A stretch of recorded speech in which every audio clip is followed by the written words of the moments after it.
Perceptions. This is where we move into the fact that we only have sound on the phone. We don't have all the physical and social cues, so it's all about questioning. I love the quote by Voltaire, judge a man by his questions rather than his answers. And by that, I assume he meant women as well. When we go in to sell, what happens is the brick wall goes up. And when the brick wall goes up, it goes up either deliberately or unintentionally. And when the brick wall goes up, what happens if we're like everybody else and we question the bricks, how many widgets, what size, what color, lead time, performance, blah, blah, blah.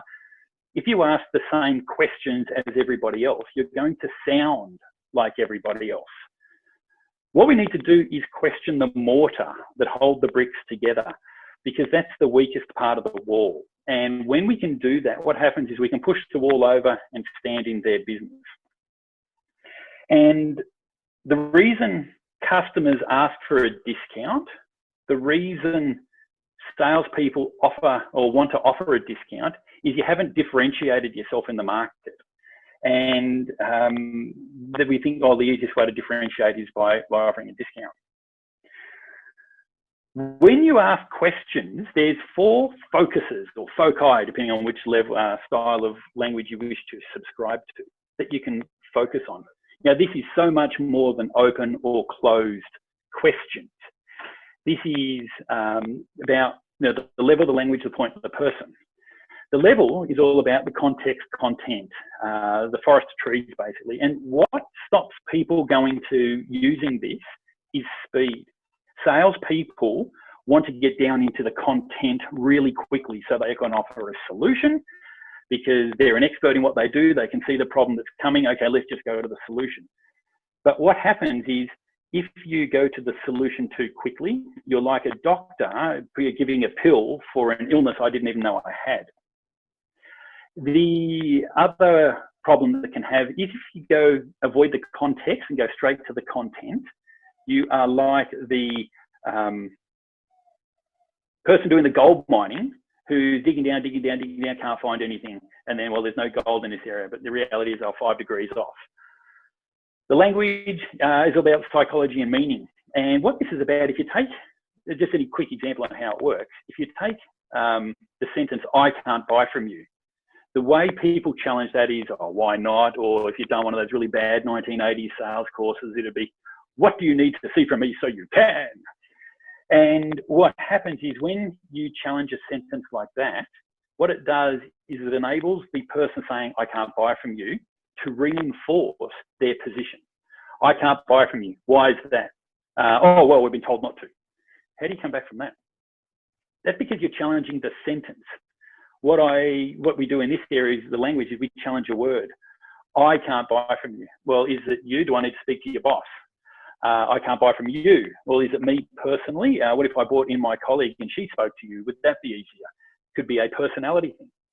And what happens is you can get into the psychology and meaning of what's going on. It's a wonderful skill to have. What stops people doing this is skills. People have basically never been taught how to question from a psychological point of view. The point is about detail and understanding. That's the drive. And what stops people doing this well is pride. Very few experts are willing to play the naive expert. That is, ask the basic questions, the simple questions. I know the answer to it, but I'm going to ask you. And what that is about is we make so many different assumptions. I make assumptions and I think you're making the same assumption and we miss. And finally, the audio is working fine to others. People have lost sound, have they? I've only seen one person there.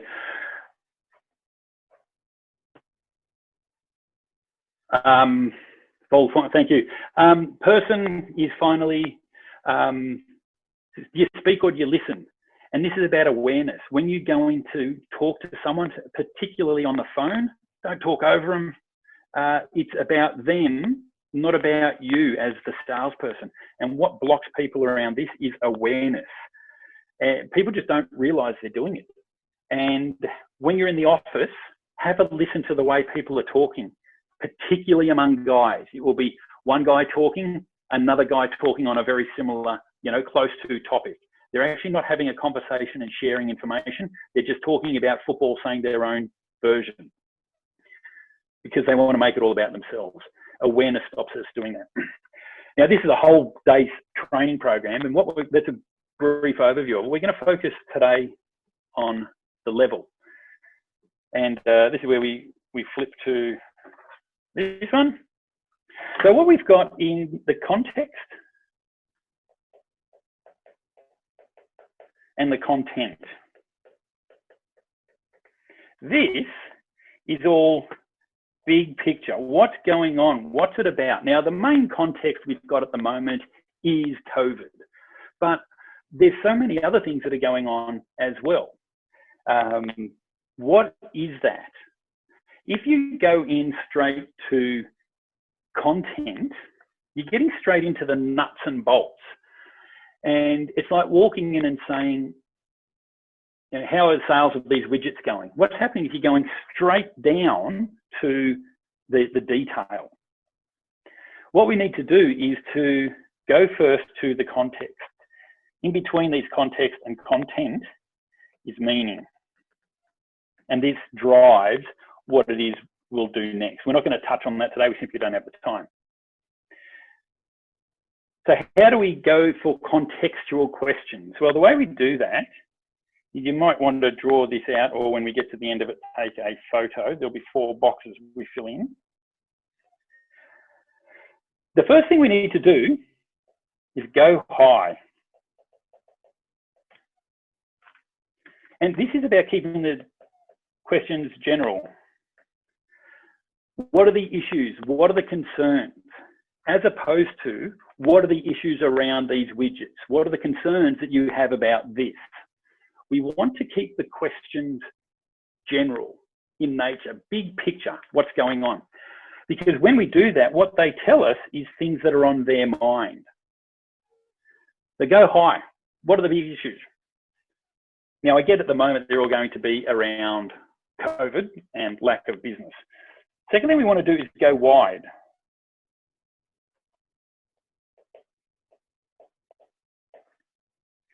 This is where you ask, what about? In essence, we've gone up high for context. We just want to get more context. We're looking for 3 or 4 things that we can see are driving the context of their business. And the reason we want that is we're looking for areas that we can help. So, what's going on at the moment? Oh, there's been businesses closed down. What about this? What about that? Then we want to go deep. You mentioned this was slow. Tell me about what it is that you're seeing. The reason we want to go high first is we want to see what areas can be helped with. You might see 2 or 3 that come up, and then you're going to go, what about, if you stick to the one question, if you just get one piece of context and you stick to that, it may not be the best one for you. What else is going on? Now, once again, this is going to require a bit of you thinking, sitting down, working out what problems are happening. And not just COVID's hit them, they slowed down, they're now on social distancing. Go high, go wide, go deep, and then go again. And this is what else? Go high, go wide, go deep, and go again. Tell me about this when your third thing comes up.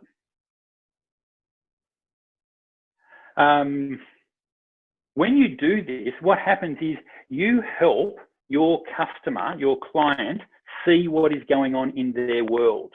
Sometimes we're so close to the tree that we can't see the forest. You bringing your expertise out and looking in through high, wide, deep, and again enables your clients to see what's going on. When you can do that, you're able to offer benefits through this go deep. It's the saying, I forget who I came across it. Basically what I'm saying is I don't want to take credit for this saying. when you can articulate someone's problem with greater clarity than they can, you're automatically assumed to know the solution. The way you find out their problems is to get a contextual view of their world. This is your open-ended questions. Go high. What about? When is this happening? If you're asking questions like, do you want? Shall I get you? When you're going in the go high or go wide, do you want this? Shall I get you that? What if I did this?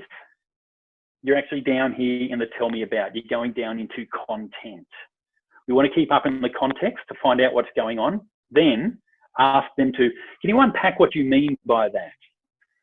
And the reason we want them to unpack is they tell us their version of their world. If we come in and assume we know what's going on for them, it's like a doctor saying, hey, here's a pill for a disease you don't even know you've got. We don't want that. So it's about understanding the context and taking it down to the content and focusing on, in the middle, what's the meaning, and that's where you can sell. We do that through the high, wide, deep, and again. Now, if you just want to take a photo of that, or if you haven't already or drawn it down, I'll just check what's going on in the comments. Do you think it's a good look to exploit competitors who are smaller in a time like this, or showcase their weakness to clients? The only example I can see of that happening at the moment is Alan Joyce with Qantas hitting Virgin. And it is the only example that I've seen of businesses going for the kill, and I don't think it's a good look. We need to lead from above the line. And we need to lead with generosity and love, because there's going to be enough fear when this lockdown starts and people start dying. And if we're going to go out and try and hit people and say they're weak, you've got to use us, that's just not cool. I saw yesterday that Rod Sims from the ACCC is going to be having a very close look at Alan Joyce and the comments he's made about Virgin, because we don't need that shit in this world. People who are on this webinar today, I was speaking to them before, they have told me that they have seen people in their industries, competitors, coming together to manage the whole industry. And I just think that's just awesome, because it's leading with love, and that's what we need to be doing.